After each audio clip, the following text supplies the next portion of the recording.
ഈ ക്ലാസ്സിൽ നമ്മൾ പ്രിൻസിപ്പിൾസ് ഓഫ് ഇൻഹെറിറ്റൻസിന്റെ 11ാമത്തെ സെഷനാണ് പഠിക്കുന്നത് കേട്ടോ. അതിൽ first topic sex determination in ഹ്യൂമനിൽ എങ്ങനെയാണ് സെക്സ് ഡിറ്റർമിനേഷൻ ചെയ്യുന്നത്. നമുക്ക് ഓൾറെഡി അറിയാം XY ടൈപ്പ് ഓഫ് സെക്സ് ഡിറ്റർമിനേഷനാണ് ഹ്യൂമൻ ബീങ്സിലുള്ളത്. ഹ്യൂമൻ ബീങ്സിന് 23 പെയർ ക്രോമസോമാണുള്ളത്. അതിനകത്ത് 22 പെയേഴ്സ് ഓട്ടോസോംസും ഒരു പെയർ സെക്സ് ക്രോമസോമുമാണ് ഉള്ളത്. മെയിലിലും ഫീമെയിലും 22 പെയേഴ്സ് ഓട്ടോസോംസ് ഒരേപോലെയുള്ളതായിരിക്കും. പക്ഷേ സെക്സ് ക്രോമസോം മെയിലിൽ XYയും ഫീമെയിലിൽ XX ആയിരിക്കും. എക്സിനെ അപേക്ഷിച്ച് Y ക്രോമസോമിന്റെ സൈസ് കുറവായിരിക്കും. ഏറ്റവും കുറവ് നമ്പർ ജീൻസ് ഉള്ളത് Y ക്രോമസോമിലാണ് കേട്ടോ. സ്പെർമാറ്റോജനസിന്റെ സമയത്ത് മെയിലിൽ 2 തരത്തിലുള്ള സെക്സ് ക്രോമസോം ഉള്ളത് കൊണ്ട് തന്നെ ഗ്യാമീറ്റ്സ് 2 തരത്തിലായിരിക്കും പ്രൊഡ്യൂസ് ചെയ്യുന്നത്. 50% സ്പേംസും X ക്രോമസോം കണ്ടെയ്ൻ ചെയ്യുന്നതാണെങ്കിൽ ബാക്കി 50% സ്പേം Y ക്രോമസോം കണ്ടെയ്ൻ ചെയ്യുന്നതായിരിക്കും. എന്നാൽ ഈ ഫീമെയിലിന്റെ കേസിൽ ഓവം പ്രൊഡ്യൂസ് ചെയ്യുമ്പോൾ 100% ഓവത്തിലും X ക്രോമസോം ആയിരിക്കും സെക്സ് ക്രോമസോം ആയിട്ട് പ്രസന്റ് ആയിട്ടുള്ളത് കേട്ടോ. അതുകൊണ്ട് എന്താ പറയുക, ഓരോ എഗ്ഗും ഈക്വൽ ചാൻസ് ആണ് സ്പേം എക്സ് ക്രോമസോം കണ്ടെയ്ൻ ചെയ്യുന്ന സ്പേമുമായിട്ട് ഫ്യൂസ് ചെയ്യാനും അതുപോലെ Y ക്രോമസോം കണ്ടെയ്ൻ ചെയ്യുന്ന സ്പേമുമായിട്ട് ഫ്യൂസ് ചെയ്യാനും. അതുകൊണ്ട് തന്നെ എക്സ് ക്രോമസോം കണ്ടെയ്ൻ ചെയ്യുന്ന എഗ്ഗ് എക്സ് ക്രോമസോം കണ്ടെയ്ൻ ചെയ്യുന്ന സ്പേമായിട്ടാണ് ഫ്യൂസ് ചെയ്യുന്നതെങ്കിൽ ഉണ്ടാകുന്ന സൈഗോട്ട് XX ആയിരിക്കും. ആ XX ഫീമെയിൽ ഓർഗാനിസം ആയിട്ടാണ് ഡെവലപ്പ് ചെയ്യുന്നത്. എന്നാൽ എക്സ് ക്രോമസോം കണ്ടെയ്ൻ ചെയ്യുന്ന എഗ്ഗ് Y ക്രോമസോം കണ്ടെയ്ൻ ചെയ്യുന്ന സ്പേമുമായിട്ടാണ് ഫ്യൂസ് ചെയ്യുന്നതെങ്കിൽ അത് XY കണ്ടെയ്നിങ് സൈഗോട്ടായിരിക്കും ഫോം ചെയ്യുക. ഈ XY സൈഗോട്ട് ഡെവലപ്പ് ചെയ്യുന്ന ഒരു മെയിൽ ഓർഗാനിസം ആയിരിക്കും കേട്ടോ. അത് അപ്പോൾ ആ genetic makeup of the sex of A child determine ചെയ്യുന്ന എന്താണ്, ഈ സ്പേമാണ് കേട്ടോ. ഓരോ പ്രഗ്നൻസിയിലും 50% ചാൻസ് മെയിൽ ഉണ്ടാവാനും ഫീമെയിൽ ഉണ്ടാവാനും ഉണ്ട്. അതായത് ഫീമെയിൽ ചൈൽഡും മെയിൽ ചൈൽഡും ഉണ്ടാവാൻ 50% വീതം ചാൻസ് ഉണ്ട്. അത് ആ ചാൻസ് ആരാണ് ഡിറ്റർമൈൻ ചെയ്യുന്ന? സ്പേമിലിരിക്കുന്ന എക്സ് ക്രോമസോം ആണോ സ്പേമിലിരിക്കുന്നത് അല്ലെങ്കിൽ Y ക്രോമസോം ആണോ സ്പേമിലിരിക്കുന്നത് എന്നനുസരിച്ചാണ് അത് ഡിറ്റർമൈൻ ചെയ്യുന്നത്. പക്ഷേ സാധാരണയായിട്ട് നമ്മുടെ നാടുകളിലൊക്കെ വിമൻ ആണ് ബ്ലെയിം ചെയ്യപ്പെടുന്നത് ഫീമെയിൽ ചിൽഡ്രൻ ഉണ്ടാവുന്നുണ്ട്. ഇന്ന് അങ്ങനത്തെ ഒരു ഇതൊന്നും ഇല്ല. എന്നാലും പണ്ടൊക്കെ പെൺകുട്ടികൾ ഉണ്ടാവുമ്പോൾ പറയുമായിരുന്നു അത് അമ്മയുടെ കുഴപ്പമാണ്, ഇവൾക്ക് പെൺകുഞ്ഞ് മാത്രമേ ഉണ്ടാവുള്ളൂ, അങ്ങനെയൊക്കെ പറയുമായിരുന്നു. പക്ഷെ അങ്ങനെയല്ല, സ്പേമാണ്, സ്പേമിൻ്റെ സെക്സ് ക്രോമസോം ആണ് ഈ പറയുന്ന sex of the baby will be determined. അതുകൊണ്ട് തന്നെ ഫീമെയിലിന് അതിനകത്ത് യാതൊരു പങ്കുമില്ല കേട്ടോ. Sex of the baby to determine there is no what to say there is no involvement of the egg. എഗ്ഗിന് ഒരു ഇൻവോൾവ്മെൻറ്റും ഇല്ല. എന്തായാലും എഗ്ഗ് എക്സ് കണ്ടെയ്ൻ ചെയ്യുന്ന ആ എഗ്ഗ് ഏത് സ്പേമിനാണോ എഗ്ഗിനെ ആക്സസ് ചെയ്യാൻ കഴിയുന്നത് അതാണ് sex of the baby is determined കേട്ടോ. അതുകൊണ്ട് തന്നെ പണ്ട് കാലങ്ങളിൽ വളരെ മോശമായ രീതിയിൽ ഫീമെയിലിനെ ട്രീറ്റ് ചെയ്തിരുന്നു, അല്ലെങ്കിൽ മദറിനെ ട്രീറ്റ് ചെയ്തിരുന്നു ഫീമെയിൽ ബേബി ഉണ്ടാവുന്നത് അവരെ ബ്ലെയിം ചെയ്തിരുന്നു. അപ്പോൾ നമുക്ക് ആ ഒരു പാരഗ്രാഫ് വായിച്ചു നോക്കാം. Sex determination in human. It has already been mention that the sex determination mechanism in case of human is XY type. Out of 23 pairs of chromosome present, 22 pairs are exactly same in both male and female. These are the autosomes. A pair of X chromosomes are present in the female, whereas the presence of an X and Y chromosome are determinant of the male characteristics. During spermatogenesis among male, 2 types of gametes are produced. 50% of the total sperm produced carry X chromosome and the rest 50% has Y chromosome besides the autosomes. Female, however, produce only one type of ovum with an X chromosome. There is an equal probability of fertilization of the ovum with the sperm carrying either X or Y chromosome. In case the ovum fertilizes with a sperm carrying X chromosome, the zygote develop into a female XX, and the fertilization of ovum with the Y chromosome carrying sperm result into a male offspring. Thus it is evident that it is the genetic makeup of the sperm that determines the sex of the child. It is also evident that in each pregnancy there is always 50% probability of either a male or a female child. It is unfortunate that in our society, women are blamed for giving birth to female children and have been ostracized, അതായത് criticise ചെയ്യപ്പെട്ടു, and ill treated because of this false notion കേട്ടോ. ഇനി നമുക്ക് എങ്ങനെയാണ് honey ബീസിൻ്റെ sex determination എന്ന് നോക്കാം. Honey ബീസിൻ്റെ sex determination ചെയ്യുന്നത്, honey bee ഏതൊക്കെ തരത്തിലുണ്ട്? മെയിൽ ഹണി ബി ഉണ്ട്, ഫീമെയിൽ ഹണി ബി ഉണ്ട്, അതേപോലെ തന്നെ ക്യൂനും ഉണ്ട് കേട്ടോ. ഇവിടെ മെയിൽ ഹണി ബിയുടെ ഫംഗ്ഷൻ എന്ന് പറയുന്ന കോപ്പുലേഷനാണ്. മെയിൽ ഹണി ബീസിൻ്റെ ഫംഗ്ഷൻ എന്ന് പറയുന്ന കോപ്പുലേഷനാണ്. എന്തുമായിട്ട് അത് കോപ്പുലേറ്റ് ചെയ്യുന്നതെന്നറിയോ? ക്യൂനുമായിട്ടാണ് കോപ്പുലേറ്റ് ചെയ്യുന്നത്. വർക്കർ ഹണി ബീസ് തേൻ കൊണ്ടുവരാൻ പോകും. അപ്പോൾ ആദ്യം വരെ ഫംഗ്ഷൻസ് അറിഞ്ഞിരിക്കുക. ഫീമെയിൽ ഹണി ബീസ് വർക്കേഴ്സാണ്, അതേപോലെ തന്നെ മെയിൽ ഹണി ബീസ് കോപ്പുലേഷൻ ചെയ്യുന്ന ഓർഗാനിസംസ്, അതായത് എഗ്ഗിനെ ഫെർട്ടിലൈസ് ചെയ്യിപ്പിക്കുന്ന ഓർഗാനിസംസ് ആണ് മെയിൽ ഹണി ബീസ്. ക്വീൻ മുട്ടയിട്ട് കൂട്ടുന്ന, അതായത് ഫെർട്ടിലൈസ്ഡ് എഗ്ഗിനെ പ്രൊഡ്യൂസ് ചെയ്യുന്നത് ഈ പറയുന്ന ക്വീനാണ് കേട്ടോ. അപ്പോൾ അതിൻ്റെ സെക്സ് എങ്ങനെയാണ് ഡിറ്റർമൈൻ ചെയ്യുന്നതെന്ന് ചോദിച്ചാൽ, സി ഹിയർ, ഈ മെയിൽ ഹണി ബീസ് ക്യൂനുമായിട്ട് കോപ്പുലേറ്റ് ചെയ്ത് കഴിയുമ്പോൾ അവിടെ മെയിൽ ഹണി ബീസ് പ്രൊഡ്യൂസ് ചെയ്യുന്ന സ്പേം വന്നിട്ട് ഹാപ്ലോയിഡ് ആയിട്ടുള്ള ഒരു സ്പേം വന്നിട്ട് ക്വീനിൻ്റെ ഹാപ്ലോയിഡുമായിട്ടുള്ള എഗ്ഗുമായിട്ട് കമ്പൈൻ ചെയ്യും. അപ്പോൾ എന്തായി? ഡിപ്ലോയിഡ് സൈഗോട്ടായിട്ട് മാറി. ഈ diploid zygote female honey bee ആയിട്ടോ അല്ലെങ്കിൽ ക്വീനായിട്ടോ ഡെവലപ്പ് ചെയ്യുന്നത്. ഇവിടെ ക്വീനായിട്ട് ഡെവലപ്പ് ചെയ്യിപ്പിച്ചെടുക്കുന്നതാണ്. അതായത് നോർമലി ഡെവലപ്പ് ചെയ്യുന്നതല്ല, അതവർ അങ്ങനെ ക്യൂവിനായിട്ട് ഡെവലപ്പ് ചെയ്യാൻ വേണ്ടി ഇൻഡ്യൂസ് ചെയ്യുന്നതാണ്. അപ്പോൾ ഇത്രയും മനസ്സിലാക്കാം. ഒരു ഫെർട്ടൈൽ എഗ്ഗ് വന്നിട്ട് ഫീമെയിലായിട്ട് ഡെവലപ്പ് ചെയ്യും. ടോട്ടൽ ഗ്യാമീറ്റിൽ 16 ക്രോമസോംസ് ആയി ഇവർക്കുള്ളത്. എന്തിൽ? ഹണി ബീസിൽ. അപ്പോൾ ഫീമെയിലിൽ ടോട്ടൽ 16 + 16 32 ക്രോമസോംസ് ഉണ്ടാവും. അപ്പോൾ 32 ക്രോമസോംസ് ഉള്ള ഫീമെയിൽ. ആ ഫീമെയിൽ വർക്കർ ഹണി ബീസ് ആണെങ്കിൽ അത് ഇടുന്ന മുട്ടയിൽ 16 ക്രോമസോമേ ഉണ്ടാവുള്ളൂ. അതിടുന്ന മുട്ടയിൽ 16 ക്രോമസോമേ ഉണ്ടാവുള്ളൂ. കാരണം എന്താണെന്ന് വെച്ചാൽ എല്ലാ മുട്ടയിലും 16 ക്രോമസോമേ ഉണ്ടാവുള്ളൂ. അതല്ല ഞാൻ ഉദ്ദേശിച്ചത്. അപ്പോൾ അതിടുന്ന മുട്ട ഡെവലപ്പ് ചെയ്യുന്ന സമയത്തും 16 ക്രോമസോമേ ഉണ്ടാവുള്ളൂ. കാരണം അത് ഫെർട്ടിലൈസേഷൻ നടക്കുന്നില്ല, ഫെർട്ടൈൽ എഗ് അല്ല അത് റിലീസ് ചെയ്യുന്നത്. അപ്പോൾ ഫീമെയിൽ ഹണി ബീസിൽ, ഫീമെയിൽ വർക്കർ ഹണി ബീസിൽ നിന്ന് പ്രൊഡ്യൂസ് ചെയ്യുന്ന ഗ്യാമീറ്റ്, എഗ് പ്രൊഡ്യൂസ് ചെയ്യുന്ന മിയോട്ടിക് ഡിവിഷൻ വഴിയാണ്. 16 ക്രോമസോംസ് ഉണ്ടാവും അതിനകത്ത്. ആ 16 ക്രോമസോം ഉള്ള ആ എഗ് പാർത്തനോജനസിസ് വഴി ഡെവലപ്പ് ചെയ്ത് എന്തായിട്ട് മാറും? മെയിലായിട്ട് മാറും. അപ്പോൾ ഈ മെയിലിന് ഫാദർ ഉണ്ടോ? തീർച്ചയായും ഇല്ല. മെയിലിന് ഫാദർ ഇല്ല. കാരണം എന്താ? ആ മെയിൽ ആയിട്ട് ഡെവലപ്പ് ചെയ്യുന്ന ആ എഗ് ഫെർട്ടൈൽ അല്ല, ഫെർട്ടിലൈസ് ചെയ്തതല്ല. അതുകൊണ്ട് അവർക്ക് ഫാദർ ഇല്ല കേട്ടോ. അപ്പൊ മെയിൽ ഹണി ബീസ് ഉണ്ടാകുന്ന എവിടെ നിന്നാണ്? വർക്കർ ഹണി ബീസ് ഇടുന്ന അൺഫെർട്ടൈൽ എഗ് ഡെവലപ്പ് ആയിട്ടാണ് മെയിൽ ഹണി ബീസ് ഉണ്ടാകുന്നത്. ഇനി ഈ വർക്കർ ഹണി ബീസ് ഉണ്ടാകുന്നത്, ഈ മെയിൽ ഹണി ബീസ് ഗ്യാമീറ്റിനെ പ്രൊഡ്യൂസ് ചെയ്യുന്നത് എങ്ങനെയാണ്? മൈറ്റോട്ടിക് ഡിവിഷൻ വഴിയാണ്. കാരണം എന്താ? ഹാപ്ലോയിഡ് സെല്ല് ഒരിക്കലും ഗ്യാമീറ്റിനെ മിയോസിസ് വഴി പ്രൊഡ്യൂസ് ചെയ്യില്ല, അത് മൈറ്റോസിസ് വഴിയാണ് പ്രൊഡ്യൂസ് ചെയ്യുള്ളൂ. അപ്പോൾ മൈറ്റോസിസ് വഴി മെയിൽ ഗ്യാമീറ്റ് 16 ക്രോമസോം കണ്ടെയ്ൻ ചെയ്യുന്ന മെയിൽ ഗ്യാമീറ്റ് സ്പേംസ് പ്രൊഡ്യൂസ് ചെയ്യും മെയിൽ ഹണി ബി. ഈ 16 ക്രോമസോം ഉള്ള സ്പേം അതാണ് ഈ ക്വീനിൻ്റെ മുട്ടയും ആയിട്ട് ഫെർട്ടിലൈസ് ചെയ്തിട്ട് 32 ക്രോമസോം നമ്പറുള്ള സൈഗോട്ടായിട്ട് മാറുന്നത്. അവിടുന്ന് ഫീമെയിലാണ് ഉണ്ടാവുക. അപ്പം മെയിൽ ഹണി ബീസ് എന്താണ്? പാർത്തനോജനറ്റിക്കലി പ്രൊഡ്യൂസ് ചെയ്ത ഹാപ്ലോയിഡ് ഓർഗാനിസ് ആണ്. മെയിൽ ഹാപ്ലോയിഡ് ഓർഗാനിസ് ആണ്. ഞാൻ എഴുതിത്തരാം. മെയിൽ ഹാപ്ലോയിഡ് ഓർഗാനിസ് ആണ്, ഫീമെയിൽ ഡിപ്ലോയിഡ് ഓർഗാനിസ് ആണ്. മെയിൽ പ്രൊഡ്യൂസ് ചെയ്യുന്നത് പാർത്തനോജനസിസ് വഴിയാണ്, ഫീമെയിൽ പ്രൊഡ്യൂസ് ചെയ്യുന്ന ഫെർട്ടിലൈസ്ഡ് എഗ്ഗിന്നാണ്. ഫീമെയിൽ പ്രൊഡ്യൂസ് ചെയ്യുന്ന ഫെർട്ടിലൈസ്ഡ് എഗ്ഗിന്നാണ്. ഇനി ഈ ഫീമെയിൽ എഗ്ഗ് പ്രൊഡ്യൂസ് ചെയ്യുന്നത് മിയോട്ടിക് ഡിവിഷൻ വഴിയാണ്. ഫീമെയിൽ എഗ്ഗ് പ്രൊഡ്യൂസ് ചെയ്യുന്ന മിയോസിസ് വഴിയാണ്. പക്ഷെ മെയില് സ്പേം പ്രൊഡ്യൂസ് ചെയ്യുന്നതോ മൈറ്റോസിസ് വഴിയാണ്.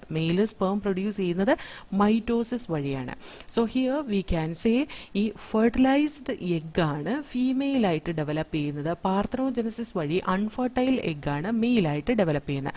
അതുകൊണ്ട് തന്നെ മെയിലിന് ഫാദർ ഇല്ല. Male do not have father. മെയിലിന് ഫാദർ ഇല്ല അല്ലേ? കാരണം അവിടെ എഗ്ഗ് ഫെർട്ടിലൈസ് ചെയ്യുന്നില്ലല്ലോ. പക്ഷേ ഈ മെയിലിന് ഗ്രാൻഡ് ഫാദർ ഉണ്ട്. കാരണം എന്താ? ഈ മെയില് ഉണ്ടായത് എവിടെ നിന്നാണ്? ഒരു എഗ്ഗിൽ നിന്നാണ് ഉണ്ടായത്. ആ എഗ്ഗ് ഇടുന്ന, ആ മുട്ട ഇടുന്ന ആ ഒരു ഫീമെയിൽ ഹണി ബി ഉണ്ടല്ലോ, അതിന് ഫാദർ ഇല്ലേ? അപ്പം മദറിന്റെ ഫാദർ ഉണ്ട് ആർക്ക്? മെയിൽ ഹണി ബീസിന്. So it has grandfather. ഇതിന് ഗ്രാൻഡ് ഫാദർ ഉണ്ട്. ഇറ്റ് ഹാസ് ഗ്രാൻഡ് ഫാദർ കേട്ടോ. അതേപോലെ ഇത് ഈ മെയിൽ ഹണി ബി കോപ്പുലേറ്റ് ചെയ്യും ആരുമായിട്ട്, ക്വീനുമായിട്ട്. അപ്പം ഉണ്ടാകുന്ന എഗ്ഗിൽ നിന്നാണ് എന്തുണ്ടാകുന്നത്, ഫീമെയിൽ ഹണി ബീസ് ഉണ്ടാകുന്നത്. അപ്പം ഇതിനകത്തുനിന്ന് മെയിൽ ഹണി ബീസ് ഉണ്ടാവുന്നുണ്ടോ? ഈ മെയിൽ ഹണി ബീസിന് അപ്പം സണ്ണും ഇല്ല. Male do not have sun.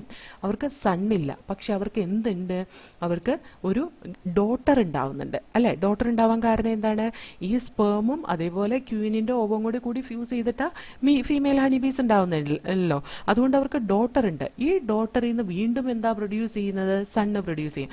അതുകൊണ്ട് തന്നെ ഫീമെയിൽ ഹണി ബീസിന് മെയിൽ ഹണി ബീസിന് നമുക്ക് ഗ്രാൻഡ് സൺ ഉണ്ടാവും. ഗ്രാൻഡ് സണ്ണിനെ കാണാൻ കഴിയും.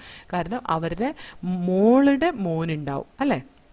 അതിനെന്താണ്, ഇവിടുന്ന് പ്രൊഡ്യൂസ് ചെയ്യുന്ന ഫീമെയിൽ ഹണിബി, അതായത് ഇത് ഫെർട്ടിലൈസ് ചെയ്ത എഗ്ഗിൽ നിന്നാണ് ഫീമെയിൽ ഹണിബി ഉണ്ടാകുന്നത്. അതാണ് അവരുടെ മോൾ എന്ന് പറയുന്നത്. ആ മോൾക്ക് ഉണ്ടാകുന്ന നെക്സ്റ്റ് ജനറേഷൻ അത് വർക്കർ ഹണിബി ആണെങ്കിൽ വർക്കർ ഹണിബി പാർത്തനോജനസിസ് വഴി അതിൻ്റെ എഗ്ഗ് ഡെവലപ്പായിട്ട് എന്തായിട്ട് മാറും, ഒരു സണ്ണായിട്ട് മാറും. അപ്പം അതിന് ഗ്രാൻഡ് സൺ ഉണ്ട് എന്ന് പറഞ്ഞാൽ മെയിൽ ഹണിബീസിന് ഫാദറും ഇല്ല സണ്ണും ഇല്ല. പക്ഷേ അവർക്ക് ഗ്രാൻഡ് ഫാദറും ഉണ്ട് ഗ്രാൻഡ് സണ്ണും ഉണ്ട് കേട്ടോ. അപ്പോൾ ഇതൊന്ന് ഇരുത്തി നോക്കണം കേട്ടോ. ഞാൻ ഈ പറഞ്ഞു തന്ന കാര്യങ്ങൾ ഒന്ന് ഇരുത്തി നോക്കണം, ഒന്ന് ആലോചിച്ച് നോക്കണം. ഇനി നമുക്ക് നോക്കാം, ഈ ഒരു ഹണി ബീസിന്റെ കൂട്ടത്തിൽ മെയിൽ ഹണിബി ഉണ്ട്, ഫീമെയിൽ ഹണിബി ഉണ്ട്, ക്വീനും ഉണ്ട്. ഈ ഫീമെയിൽ ഹണിബിയും ക്വീനും ഉണ്ടാകുന്ന ഫെർട്ടിലൈസ്ഡ് എഗ്ഗിൽ നിന്നാണ്.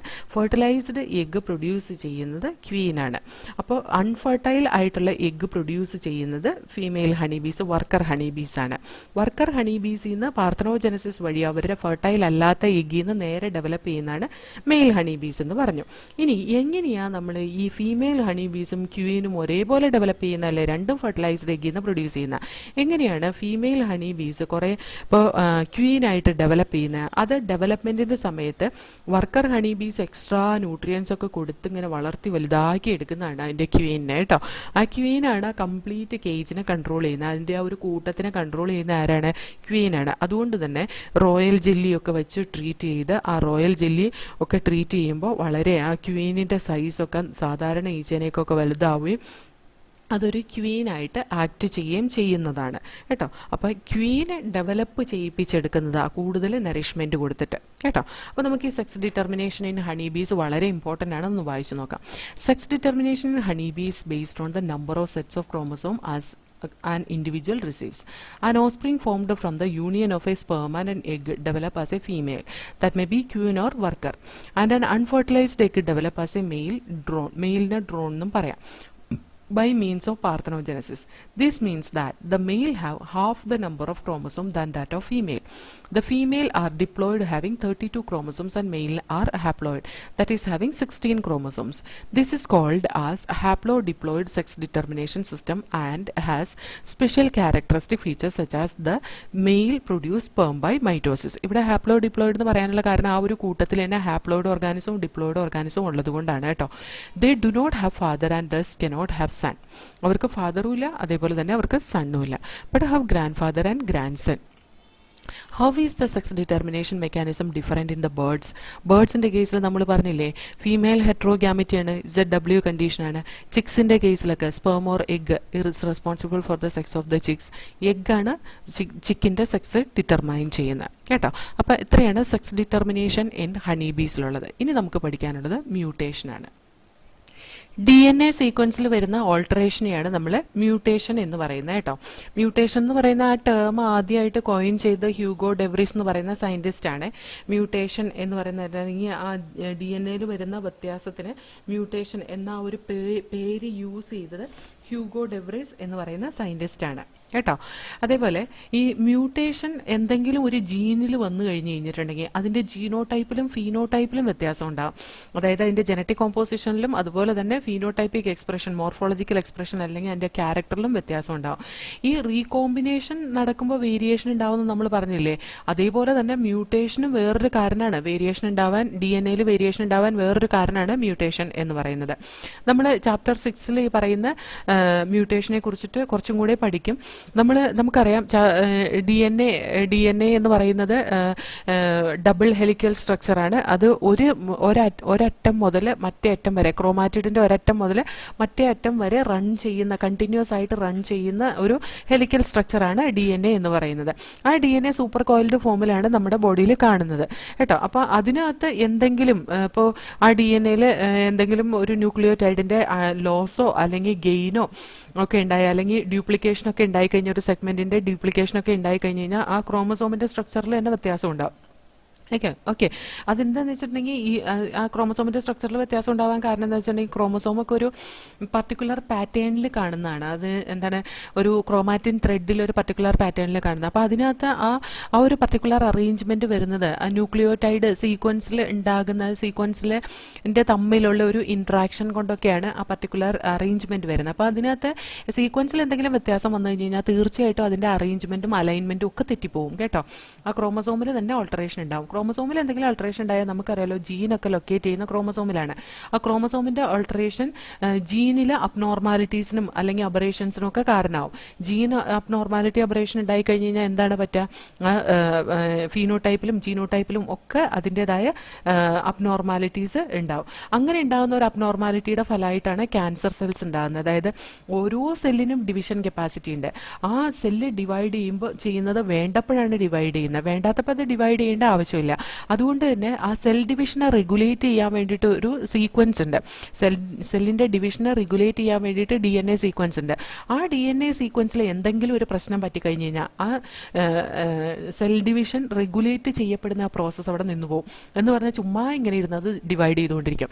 ചുമ്മാ ഡിവൈഡ് ചെയ്തുകൊണ്ടിരുന്ന അൺവാണ്ടഡ് ഗ്രോത്ത് ഉണ്ടാക്കുന്നില്ലേ, അൺവാണ്ടഡ് ഗ്രോത്ത് അല്ലേ ക്യാൻസർ എന്ന് പറയുന്നത്. അപ്പോൾ ഒരു സെല്ല് ക്യാൻസറസ് ആയി മാറുക എന്ന് പറഞ്ഞിട്ടുണ്ടെങ്കിൽ ആ സെല്ലിന്റെ ഡിവിഷൻ റെഗുലേറ്റ് ചെയ്യുന്ന സീക്വൻസിൽ എന്തെങ്കിലും ഒരു അബറേഷൻ വന്ന്, അല്ലെങ്കിൽ ഒരു ഓൾട്ടർനേഷൻ വന്ന്, അല്ലെങ്കിൽ എന്തെങ്കിലും ഒരു അബ്നോർമാലിറ്റി വന്നു കഴിയുമ്പോൾ ആ റെഗുലേറ്ററി ഫംഗ്ഷൻ ആ സെല്ലിന് പെർഫോം ചെയ്യാതെ വരുമ്പോഴാണ് അത് ക്യാൻസർ സെല്ലായിട്ട് മാറുന്നത് കേട്ടോ. അപ്പോൾ ഈ മേലെ പറഞ്ഞതിനെ കൂടാതെ single base pair of D N L എന്തെങ്കിലും വ്യത്യാസം വന്നാലും എന്തുണ്ടാവും, മ്യൂട്ടേഷൻ ഉണ്ടാവും. അത് നമ്മൾ പോയിന്റ് മ്യൂട്ടേഷൻ എന്നാണ് പറയുന്നത്. അതേപോലെ തന്നെ പോയിന്റ് മ്യൂട്ടേഷനൊക്കെ കാണുന്ന സിക്കിൾ സെൽ അനീമിയയിലാണ് കേട്ടോ. സിക്കിൾ സെൽ അനീമിയയിൽ പോയിന്റ് മ്യൂട്ടേഷൻ കാണാം. നമുക്കിവിടെ സിക്കിൾ സെൽ അനീമിയയിലെ പോയിന്റ് മ്യൂട്ടേഷൻ എങ്ങനെയാണ് വരുന്നത് എന്നുള്ള എക്സ്പ്ലനേഷൻ വരുന്നുണ്ട്. അപ്പം ഞാൻ പറഞ്ഞുതരാം കേട്ടോ. അതേപോലെ ഡിലീഷനും ഇൻസേർഷനും കൊണ്ട് മ്യൂട്ടേഷൻ ഉണ്ടാവാം. അത് നമ്മൾ ഫ്രെയിം ഷിഫ്റ്റ് മ്യൂട്ടേഷൻ എന്നാണ് പറയുന്നത്. അപ്പോൾ മ്യൂട്ടേഷൻ ഞാനിവിടെ എഴുതി വെച്ചിട്ടുണ്ട്. മ്യൂട്ടേഷൻ മേജർലി നമുക്ക് രണ്ടായിട്ട് ഡിവൈഡ് ചെയ്യാം, പോയിന്റ് മ്യൂട്ടേഷൻ എന്നും ഫ്രെയിം ഷിഫ്റ്റ് മ്യൂട്ടേഷൻ എന്നും. പോയിന്റ് മ്യൂട്ടേഷൻ രണ്ട് തരത്തിൽ നടക്കാം, ട്രാൻസിഷനും ട്രാൻസ്വേർഷനും ഉണ്ട് കേട്ടോ. ട്രാൻസിഷൻ എന്ന് പറയുന്നത് പ്യൂരിൻ തന്നെ റീപ്ലേസ് ചെയ്യുന്നതിന് ട്രാൻസിഷൻ എന്ന് പറയും. അതായത് ഇപ്പോൾ അഡിനിന് പകരം അവിടെ ഗ്വാനിൻ വരികയെന്നിരിക്കട്ടെ, അതൊരു ട്രാൻസിഷനാണ്. അതേസമയം അഡിനിന് പകരം അവിടെ തൈമിനോ സൈറ്റോസിനോ വരുന്നെങ്കിൽ അത് ട്രാൻസ്വേർഷനായി പോകും. കാരണം ഒരു പ്യൂരിനെ പിരിമിഡിനാണ് റീപ്ലേസ് ചെയ്യുന്നത്. അത് നമ്മൾ പോയിന്റ് മ്യൂട്ടേഷൻ രണ്ട് തരത്തിലുണ്ട്. പോയിന്റ് മ്യൂട്ടേഷൻ ഒന്ന് ട്രാൻസിഷൻ ടൈപ്പ് ഓഫ് മ്യൂട്ടേഷൻ ആണ്, ഒന്ന് ട്രാൻസ്വേർഷൻ ടൈപ്പ് ഓഫ് മ്യൂട്ടേഷൻ ആണ് കേട്ടോ. അപ്പോൾ അതിനൊരു ബെറ്റർ എക്സാമ്പിളാണ് സിക്കിൾ സെൽ അനീമിയ എന്ന് പറയുന്നത്. സിക്കിൾ സെൽ അനീമിയ ഒരു പോയിന്റ് മ്യൂട്ടേഷൻ കൊണ്ടുണ്ടാകുന്നതാണ്. Sickle cell anemia chromosome number 11 അബ്നോർമാലിറ്റിയാണ്. Chromosome number 11 chromosome number 11 beta chain, ഹീമോഗ്ലോബിന്റെ ബീറ്റ ചെയിൻ എൻകോഡ് ചെയ്യുന്ന ക്രോമസോം നമ്പർ 11 അപ്പോൾ ആ ബീറ്റ ചെയിനിൽ ഒരു 6ാമത്തെ അമിനോ ആസിഡിനെ കോഡ് ചെയ്യുന്ന ഡി എൻ എ, അതായത് GAG ആൻഡ് CTC, ഇതാണ് ശരിക്കും ഉള്ള ഡി എൻ എ. ഇവിടെ മ്യൂട്ടേഷൻ നടന്നിട്ട് എന്തായി പോകുന്നറിയോ, അത് GTG CAC ആയി പോവും. അപ്പോൾ ശരിക്കും പറഞ്ഞാൽ ഇത് 3' 5' ഡയറക്ഷനിലുള്ള ആ ഒരു, ഇത് 5' 3' ഡയറക്ഷനാണ് കേട്ടോ. ഇത് 5' 3' ഡയറക്ഷനിലും ഇത് 3' 5' ഡയറക്ഷൻ, അതായത് ഇത് 5' 3' ഡയറക്ഷനിലും ഇത് 3' 5' ഡയറക്ഷനിലും കാണുന്നതാണ്. അതായത് ഇവിടെ നിന്ന് ഒരു mRNA സിന്തസൈസ് ചെയ്യുന്ന സമയത്ത് ഈ CTC എന്നാണ് ഒരു mRNA സിന്തസൈസ് ചെയ്യുന്നത്. അപ്പോൾ ആ mRNA സിന്തസൈസ് ചെയ്യുന്ന ശരിക്കും ഇവിടെ എന്തായിരിക്കും, GAG ആയിരിക്കും സിന്തസൈസ് ചെയ്യേണ്ടത്. പക്ഷെ ഇവിടെ നിന്ന് ഇതിന് മ്യൂട്ടേഷൻ നടന്നു കഴിഞ്ഞപ്പോൾ CAC ആയി പോയില്ലേ. അപ്പോൾ ഇവിടുന്ന് സിന്തസൈസ് ചെയ്യുന്ന mRNA GUG ആയി പോകും കേട്ടോ. അപ്പോൾ ഈ GAG എന്ന് പറയുന്ന ഗ്ലൂട്ടാമിക് ആസിഡിനെ കോഡ് ചെയ്യുന്ന കോഡോണാണ്. ഗ്ലൂട്ടാമിക് ആസിഡ് ആസിഡിനെ കോഡ് ചെയ്യുന്നതാണ്. GUG എന്ന് പറയുന്ന വാലിനെ കോഡ് ചെയ്യുന്നതാണ് കേട്ടോ. അപ്പോൾ ഗ്ലൂട്ടാമിക് ആസിഡ് വരേണ്ടടുത്ത് എന്ത് വന്നുപോയി? വാലിൻ വന്നുപോയി. അപ്പോൾ ഈ ഹീമോഗ്ലോബിൻ്റെ പ്രോപ്പർ ഫോൾഡിങ് നടക്കില്ല. അപ്പോൾ ഹീമോഗ്ലോബിൻ്റെ പ്രോപ്പർ ഫോൾഡിങ് നടക്കാതെ വരുമ്പോൾ ഹീമോഗ്ലോബിൻ്റെ ഷേപ്പ് ചേഞ്ച് ആയിപ്പോൾ. കാരണം ഈ ഗ്ലൂട്ടാമിക് ആസിഡിൻ്റെ നെഗറ്റീവ് ചാർജ് ഉണ്ട്. വാലിൻ ഒരു ന്യൂട്രൽ അമിനോ ആസിഡാണ്. ആ ന്യൂട്രൽ അമിനോ ആസിഡ് ചാർജുള്ള അമിനോ ആസിഡ് ഇരിക്കേണ്ടടുത്ത് വന്നിരുന്ന് കഴിഞ്ഞിട്ടുണ്ടെങ്കിൽ ചാർജുള്ള അമിനോ ആസിഡിൻ്റെ പണി ന്യൂട്രൽ അമിനോ ആസിഡ് ചെയ്യില്ല. ഫോൾഡിങ്ങിൻ്റെ സമയത്ത് അതിൻ്റെ ഡിഫിക്കൽട്ടി അത് കാണിക്കും. അതുകൊണ്ട് തന്നെ ആ ഹീമോഗ്ലോബിൻ്റെ പ്രോപ്പർ ഫോൾഡിങ് നടക്കാത്തതുകൊണ്ട് ഹീമോഗ്ലോബിൻ്റെ സ്ട്രക്ചറും ചേഞ്ച് ആവും, RBCയുടെ സ്ട്രക്ചറും ചേഞ്ച് ആവും. RBCയുടെ സ്ട്രക്ചർ സിക്കിൾ ഷേപ്പ് ആയി പോകും. അതുകൊണ്ടാണ് അതിനെ സിക്കിൾ സെൽ അനീമിയ എന്ന് പറയുന്നത്. ഒന്നുകൂടെ ഞാൻ പറഞ്ഞുതരാം. ഇവിടെ പോയൻ മ്യൂട്ടേഷൻ എന്ന് പറയുന്നത് എക്സാമ്പിൾ പറഞ്ഞതാണ് sickle cell anemia. Chromosome number 11 beta chain code ചെയ്യുന്ന ജീൻ ഇരിക്കുന്ന ക്രോമസോം നമ്പർ 11 അവിടെ അതിൻ്റെ 6ാമത്തെ അമിനോ ആസിഡിനെ കോഡ് ചെയ്യുന്ന DNA സീക്വൻസ് GAG CTC ആണ്. നമുക്കറിയാം, നമ്മൾ അടുത്ത ചാപ്റ്ററിലാണ് കേട്ടോ പഠിക്കുന്നത്. ഞാൻ നമുക്കറിയാം എന്ന് പറഞ്ഞെങ്കിലും നമ്മൾ എന്താ പറയുക, ഒരു mRNA സിന്തസൈസ് ചെയ്യുന്ന 3' 5' സ്ട്രാൻഡിൽ നിന്നാണ്. അപ്പം ഇതിൻ്റെ 3' 5' സ്ട്രാൻഡ് എന്ന് പറയുന്ന CTC ആണ്. ഈ CTC ഡീകോഡ് ചെയ്ത് mRNA ആവുമ്പോൾ GAG ഇതിന് കോംപ്ലിമെൻ്ററി ആയിട്ടുള്ള ന്യൂക്ലിയോടൈഡ് ആഡ് ചെയ്യും, അതായത് GAG. ഈ GAG എന്ന് പറയുന്ന കോഡോൺ അതിൻ്റെ റെപ്രസെൻ്റ് ചെയ്യുന്ന ഗ്ലൂട്ടാമിക് ആസിഡിനെയാണ്. പക്ഷേ അൺഫോർച്ചുനേറ്റ്ലി ഈ CTCയിൽ മ്യൂട്ടേഷൻ വന്ന് CAC ആയിപ്പോയി. അപ്പോൾ AT എന്നുള്ള ബേസ് TA എന്നുള്ള ബേസ് ആയിപ്പോയി. അപ്പോൾ CAC ഡീകോഡ് ചെയ്ത് കഴിഞ്ഞപ്പോൾ എന്തായി? GUG ആയി. അപ്പോൾ ഈ GUG ഗ്ലൂട്ടാമിക് ആസിഡിനെ അല്ല കോഡ് ചെയ്യുന്ന, വാലിനെയാണ് കോഡ് ചെയ്യുന്നത്. അപ്പോൾ വാലിനെ ഈ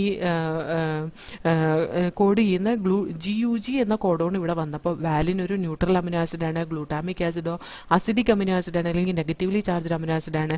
ഈ പറയുന്ന ആൽഫ ചെയിനും ബീറ്റ ചെയിനും ഒക്കെ ഉണ്ടായിക്കഴിഞ്ഞ് കഴിഞ്ഞാൽ ഇത് പ്രോപ്പറായിട്ട് ഫോൾഡ് ചെയ്ത് ഒരു കൊട്ട പോലെ ആക്കണം. എന്തിനു വേണ്ടിയിട്ടാണ്? ഹീമോഗ്ലോബിനെ ക്യാരി ചെയ്യാൻ വേണ്ടിയിട്ട്. അപ്പോൾ ഇങ്ങനെ ഈ വാലിന് ഗ്ലൂട്ടാമിക് ആസിഡ് ഇരിക്കുന്നിടത്ത് വാലിൻ വന്നു കഴിഞ്ഞപ്പോൾ പ്രോപ്പർ ഫോൾഡിങ് നടക്കാതെ വരികയും അവിടെ ഒരു സിക്കിൾ ഷേപ്ഡ് RBC തന്നെ ഫോം ചെയ്യുകയും ചെയ്തു. അതിനെയാണ് നമ്മൾ സിക്കിൾ സെൽ അനീമിയ എന്ന് പറയുന്നത്. ഇനി നമ്മൾ പറഞ്ഞില്ലേ ഇതൊരു പോയിന്റ് മ്യൂട്ടേഷൻ ആണെന്ന് പറഞ്ഞില്ലേ. ഈ പോയിന്റ് മ്യൂട്ടേഷൻ ഇത് ട്രാൻസിഷൻ ആണോ ട്രാൻസ്പോർഷൻ ആണോ എന്നൊന്ന് നോക്കിക്കേ. ട്രാൻസിഷൻ എന്ന് പറഞ്ഞാൽ purine is replaced by purine itself. കണ്ടോ, ഈ തൈമിനെ റീപ്ലേസ് ചെയ്തിട്ട് അഡിനൈനാണ് വന്നേക്കുന്നത്. അതായത് ഇത് പിരിമിഡിനാണ്, ഇത് പ്യൂരിനാണ്. അതായത് പിരിമിഡിനെ റീപ്ലേസ് ചെയ്ത് പ്യൂരിൻ വന്നു എന്ന് പറഞ്ഞാൽ അത് എന്ത് ടൈപ്പ് പോയിന്റ് മ്യൂട്ടേഷൻ ആണ്? ട്രാൻസ്പോർഷൻ ടൈപ്പ് ഓഫ് പോയിന്റ് മ്യൂട്ടേഷൻ ആണ് കേട്ടോ. ഇനി നമ്മൾ ഒരുപാട് മ്യൂട്ടേഷനെ പറ്റി പറയുന്നില്ല, എന്നാലും കുറച്ച് കാര്യങ്ങൾ അറിഞ്ഞിരിക്കണം, അതാണ് ഞാനിവിടെ പറയുന്നത്. ഇനി ഫ്രെയിം ഷിഫ്റ്റ് മ്യൂട്ടേഷൻ പറഞ്ഞു. അതായത് ഏതെങ്കിലും ഒരു ന്യൂക്ലിയോടൈഡ് ആഡ് ചെയ്യുകയോ ഡിലീറ്റ് ചെയ്യുകയോ ചെയ്താൽ അത് ഫ്രെയിം തന്നെ റൈറ്റിലേക്കോ ലെഫ്റ്റിലേക്കോ ഷിഫ്റ്റ് ആവാൻ കാരണമാവും. അതിനെയാണ് ഫ്രെയിം ഷിഫ്റ്റ് മ്യൂട്ടേഷൻ എന്ന് പറയുന്നത്. അത് ഇൻസേർഷൻ നടക്കുമ്പോഴാന്നിരിക്കട്ടെ. അത് ഞാൻ ബെസ്റ്റ് ഒരു എക്സാമ്പിൾ വെച്ച് ഇവിടെ എക്സ്പ്ലെയിൻ ചെയ്തിട്ടുണ്ട്. Ram has cap. രാമിന് ക്യാപ്പ് ഉണ്ട്, രാമിനൊരു തൊപ്പിയുണ്ട്, അതാണ് ഇവിടെ പറഞ്ഞിട്ടുള്ളത്. ഇനി റാം ഹാസ് റെഡ് ക്യാപ്പ് എന്നാണ് വരുന്നതെങ്കിലോ അത് ഓരോ ന്യൂക്ലിയോടൈഡ് ആഡ് ചെയ്യുന്ന പോലെ ഓരോ ലെറ്റർ ആഡ് ചെയ്ത് നോക്കിക്കേ. റാം ഹാസ് റെഡിൻ്റെ 6 മാത്രം ഇവിടെ കൊടുത്തു, RCAP. ഈ RCA നമുക്ക് വായിക്കാൻ പറ്റുമോ? ഇല്ല. ഇവിടെ 3 ലെറ്ററുള്ള വേർഡ്സ് ഇൻക്ലൂഡ് ചെയ്യുന്ന ഒരു സെൻറ്റൻസ് എഴുതാൻ കാരണം എന്താണെന്നറിയോ? നമ്മൾ ഈ ജീനിനെയൊക്കെ അത് ഡീകോഡ് ചെയ്ത് അമിനോ ആസിഡാക്കി മാറ്റും. ഓരോ അമിനോ ആസിഡിനെ റെപ്രസെൻറ്റ് ചെയ്യുന്ന 3 ന്യൂക്ലിയോടൈഡാണ്. അതിനെ റെപ്രസെൻറ്റ് ചെയ്യാൻ വേണ്ടിയിട്ടാണ് ഈ 3 ലെറ്റേഴ്സ് എഴുതിയിട്ടുള്ളത് കേട്ടോ.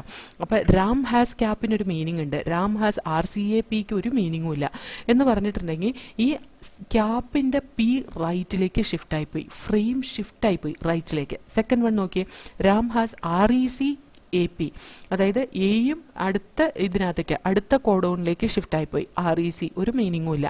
Ram has red cap. കണ്ടോ, ഇതിപ്പോൾ 3ാമതിരിക്കുന്ന ഈ ജനറ്റിക് കോഡോൺ അത് റെപ്രസെൻ്റ് ചെയ്യുന്ന അമിനോ ആസിഡ് 4ാമത്തെ പൊസിഷനിലേക്ക് മാറിപ്പോയി. അതായത് frame has shifted towards the right. So Ram has red ക്യാപ്പിനൊരു മീനിങ് ഉണ്ട് അല്ലേ, പക്ഷെ ഒരു അമിനോ ആസിഡ് എക്സ്ട്രാ ഇവിടെ വന്നു പോയി എന്ന് മാത്രം. ഇതിനെയാണ് നമ്മൾ insertion type of frame shift mutation എന്ന് പറയുന്നത്.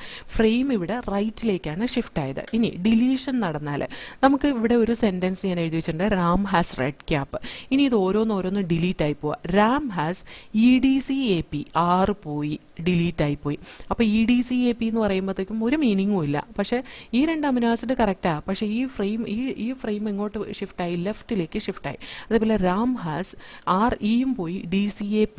അപ്പോൾ എന്തായി, വീണ്ടും ഒന്നും കൂടെ ലെഫ്റ്റിലേക്ക് ഷിഫ്റ്റായി. ഇനി റാം ഹാസ് ക്യാപ്പ്, ഇതിനൊരു മീനിങ് ഉണ്ട്, പക്ഷെ റെഡ് പോയി. അതുകൊണ്ട് തന്നെ 4ാമത്തെ പൊസിഷനിലിരുന്ന ഈ കോഡോൺ വന്നിട്ട് 3ാമത്തെ പൊസിഷനിലേക്ക് മാറി, അല്ലെങ്കിൽ 4ാമത്തെ പൊസിഷനിലിരിക്കുന്ന അമിനോ ആസിഡ് 3ാമത്തെ പൊസിഷനിലേക്ക് മാറി, ലെഫ്റ്റിലേക്ക്. അപ്പോൾ ലെഫ്റ്റിലേക്ക് ഫ്രെയിം ഷിഫ്റ്റ് ആവും ഡിലീഷൻ നടക്കുമ്പോൾ കേട്ടോ. അപ്പോൾ 3ഓ 3ന്റെ മൾട്ടിപ്പിൾസോ ആണ് അഡീഷനോ ഡിലീഷനോ നടക്കുന്നെങ്കിൽ ഒരുപാട് അബ്നോർമാലിറ്റി വരില്ല എന്ന് നമുക്ക് വിചാരിക്കാം. കാരണം Ram has cap, Ram has red cap, രണ്ടും മീനിങ് ഫുൾ സെൻറ്റൻസാണ്. Ram has red cap, Ram has cap, ഇതും മീനിങ് ഫുൾ സെൻറ്റൻസാണ്. അപ്പോൾ 3ഓ 3ന്റെ മൾട്ടിപ്പിൾസോ ആണെങ്കിൽ 1ഓ 1ൽ കൂടുതൽ അമിനോ ആസിഡ് മാറിപ്പോവുകയുള്ളൂ, ബാക്കി എല്ലാ അമിനോ ആസിഡും അങ്ങനെ തന്നെ ഉണ്ടാവും. പക്ഷേ ഈ 2 ഒരെണ്ണോ ഒക്കെ ആഡ് ചെയ്യുകയോ 2 ഒരെണ്ണോ ഒക്കെ ഡിലീറ്റ് ചെയ്യുകയോ ഒക്കെ ചെയ്ത് കഴിഞ്ഞിട്ടുണ്ടെങ്കിൽ എന്ത് പറ്റും, ആ ഫ്രെയിം കംപ്ലീറ്റ് തെറ്റായി പോകും അല്ലേ. അപ്പോൾ നമ്മൾ ഉദ്ദേശിക്കുന്ന അമിനോ ആസിഡിൻ്റെ കോമ്പോസിഷനേ കിട്ടില്ല എന്ന് ചുരുക്കം. അപ്പോൾ ഫ്രെയിം ഷിഫ്റ്റ് മ്യൂട്ടേഷൻ ഇൻസേർഷൻ കൊണ്ടോ ഡിലീഷൻ കൊണ്ടോ ഉണ്ടാകുന്നതാണ്. ഇൻസേർഷനോ ഡിലീഷനോ നടക്കുമ്പോൾ ഒരു ന്യൂക്ലിയോടൈഡിൻ്റെ സീക്വൻസിൽ അതിൻ്റെ ഫ്രെയിം വന്നിട്ട് ഒന്നുപോലെ ലെഫ്റ്റിലേക്കോ റൈറ്റിലേക്കോ മൂവ് ആവും, ഷിഫ്റ്റ് ആവും. അത് ലെഫ്റ്റിലേക്ക് ഷിഫ്റ്റ് ആവുന്ന ഡിലീഷൻ നടക്കുമ്പോഴും റൈറ്റിലേക്ക് ഷിഫ്റ്റ് ആവുന്ന അഡീഷൻ നടക്കുമ്പോഴും ആണ് എന്നോർത്തിരിക്കുക. ഇനി മ്യൂട്ടേഷൻ ആ ഒരു മെക്കാനിസം നമുക്ക് പറയണമെങ്കിൽ അത് നമുക്ക് ഈ ഒരു ബുക്കിൽ പറഞ്ഞാൽ തീരുന്നതല്ല. കാരണം മ്യൂട്ടേഷൻ എന്ന് പറയുന്നത് ഒരുപാട് വലിയ ടോപ്പിക്കാണ്. പക്ഷേ നമുക്ക് അറിഞ്ഞിരിക്കേണ്ട കുറച്ച് ബേസിക് കാര്യങ്ങളാണ് ഞാനിവിടെ പറഞ്ഞത്. ഈ മ്യൂട്ടേഷൻ ഉണ്ടാകുന്നത് കെമിക്കൽ ഏജൻസ് കൊണ്ടോ ഫിസിക്കൽ ഫാക്ടേഴ്സ് കൊണ്ടോ ഒക്കെ ആയിരിക്കും മ്യൂട്ടേഷൻ ഇൻഡ്യൂസ് ചെയ്യപ്പെടുന്നത്. ഏതൊക്കെ ഫിസിക്കൽ ഫാക്ടേഴ്സ് ആണെന്നറിയോ ഇതിനകത്ത് ടേക്ക് പാർട്ട് ചെയ്യുന്ന? ടെമ്പറേച്ചർ കൊണ്ട് മ്യൂട്ടേഷൻ ഉണ്ടാവാം, അതുപോലെ റേഡിയേഷൻ കൊണ്ട് മ്യൂട്ടേഷൻ ആവാം. കെമിക്കൽ ഏജൻസ് എന്ന് വന്നിട്ട് നൈട്രസ് ആസിഡ് ഒരു കെമിക്കൽ ഏജൻ്റാണ്, ആൽക്കൈലേറ്റിംഗ് ഏജൻറ്റ് ഒരു കെമിക്കൽ ഏജൻ്റാണ്, അക്രിഡിൻ ഇതൊക്കെ ഒരു കെമിക്കൽ ഏജൻ്റാണ് കേട്ടോ. കെമിക്കൽ മ്യൂട്ടേഷൻ നടക്കുന്നത്, അതായത് UV റേഡിയേഷൻസ്, എക്സ്റേസ്, ഇതൊക്കെ മ്യൂട്ടേഷൻസിന് കാരണമായതാണ്. അത് ഫിസിക്കൽ ഏജൻസ് ആണ്. അപ്പോൾ ഫിസിക്കൽ ഏജൻസും കെമിക്കൽ ഏജൻസും മ്യൂട്ടേഷന് കാരണമാകാം. അപ്പോൾ ഈ ഭാഗം ഒന്ന് നമുക്ക് വായിച്ചു നോക്കാം. Mutation is A phenomenon which result in alteration of DNA sequence and consequently result in change in the genotype and the phenotype of an organism. In addition to recombination, mutation is another phenomenon that lead to variation in DNA. As you will learn in chapter 6, one DNA helix run continuously from one end to the other in each chromatid in a highly supercoiled form. Therefore, loss or deletion or gain or insertion or duplication of a segment of DNA result in alteration in chromosomes. Since genes are known to be located on chromosome, alterations in chromosome result in abnormalities or aberrations. Chromosomal aberrations are commonly observed in cancer cells. In addition to the above,